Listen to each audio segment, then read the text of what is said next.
Today I'd like to read out of Luke chapter 4, starting in verse 16. He went to Nazareth, where he had been brought up, he meaning Jesus. And on the Sabbath day he went to the synagogue, as was his custom. He stood up to read, and the scroll of the prophet Isaiah was handed to him. Unrolling it, he found the place where it was written, "The Spirit of the Lord is on me, because he has anointed me to proclaim good news to the poor. He has sent me to proclaim freedom for the prisoners, and recovery of sight for the blind, to set the oppressed free, to proclaim the year of the Lord's favor."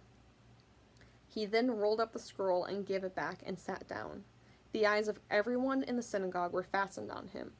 He began then by saying, "Today this scripture is fulfilled in your hearing."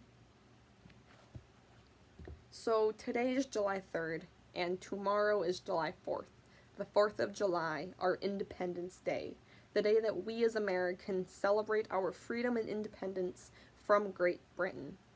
And every year we celebrate this, and that's okay, that's good.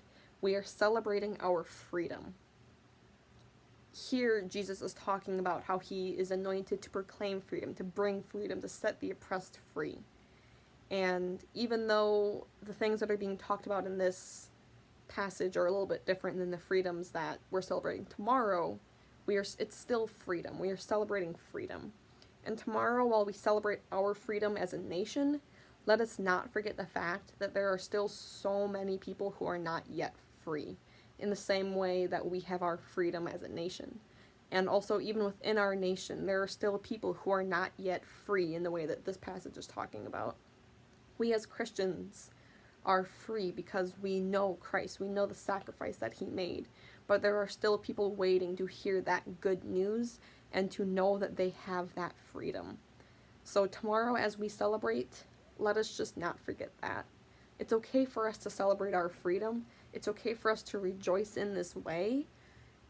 But while we are doing that, I don't want us to forget the fact that our experience is not universal, that there are still those who are poor, there are still those who are oppressed, there are still those who are in prison, who are waiting for that freedom proclamation for them, who are waiting for that good news, who are waiting to be set free. And so tomorrow, as we celebrate freedom, let us also pray and mourn for those who do not yet get to celebrate that freedom. It is a privilege for us tomorrow to get to celebrate, but let us not forget those who are not as fortunate. And let us hope and pray and help bring about that freedom for many more people as we get to celebrate.